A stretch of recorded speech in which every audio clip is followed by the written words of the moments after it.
1 plus 1 equals 2, 4 times 2 equals 8, and 8 divided by 8 equals 1.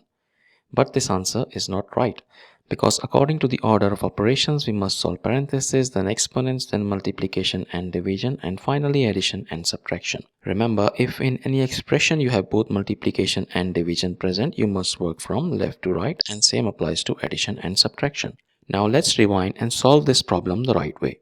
If you notice, in this expression we have division, multiplication and addition operators present, but we do have parentheses present too. So according to the rules, parentheses have highest priority. So let's solve what we have inside parentheses. We have 1 plus 1, that gives us 2, and our expression simplifies to 8 divided by 4 times 2.